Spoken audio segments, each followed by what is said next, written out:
System ہے ہی نہیں پاکستان، ایک کلیپس کر. اور دوسری سر اس دنیا نے گزشتہ طویل عرصے سے یہ ثابت کیا ہے کہ لوگوں کی رائے کبھی غلط نہیں ہوتی. حضرت عثمان اور حضرت علی جو تھے، جس وقت حضرت عمر جو ہے وہ شہید ہو گئے تو انہیں کمیٹی بنائی تھی 6 لوگوں کی، تو باقی لوگ تو رہ گئے. تو حضرت عثمان اور حضرت علی کے بارے میں باقاعدہ مدینے میں لوگوں سے رائے لی تھی کہ کس کو ہم بنائیں. تو لوگوں نے حضرت عثمان کو کہا تھا 20 سال پھر اس کے بعد لوگوں کی رائے کا احترام کرنا سیکھیں سر. یہ مت کہیں کہ ہمیں عقل تم سے زیادہ آتی ہے اور ہم تو اس بندے کو لے کے آئیں گے وہ تم سے زیادہ بہتر ہے. آپ نے بلوچستان بھی اسی طرح تباہ کیا اور آپ نے باقی سے. لوگوں کی رائے کا احترام کریں اور انصاف کریں. انصاف. سر میں قرآن کی آیت، وقت آپ کو کم ہے، قرآن کی آیت ہے. اللہ کہتا ہے نبیوں کے اندر ہم نے نبیوں کو کوئی اور ذمہ داری دی نہیں.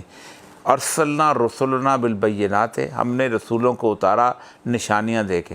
وماہم الکتاب والمیزان، ان کو کتاب دی اور ساتھ کیا دیا؟ میزان، ترازو نہیں تکڑی، مطلب عدل کرنا. کس لیے دیا؟ لیقوم الناس بالقسط، انسانوں کے درمیان عدل کریں، مسلمانوں کے درمیان نہیں، یہودیوں کے درمیان نہیں، عیسائیوں کے درمیان نہیں، انسانوں کے درمیان.